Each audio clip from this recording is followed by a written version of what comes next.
தேனும் பாகும் பழுப்பும் வியாங்கும் கருக்கு நண்டவே குழந்தை தூங்க கைமுத்து பூமல்ல நீருக்கு தக்கமை மூந்தார்.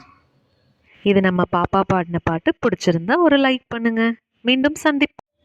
பாயும் தேனும் பாகும் பழுப்பும் வியாங்கும் கருக்கு நண்டவே குழந்தை தூங்க கைமுத்து பூமல்ல நீருக்கு தக்கமை மூந்தார். இது நம்ம பாப்பா பாடின பாட்டு. பிடிச்சிருந்தா ஒரு லைக் பண்ணுங்க.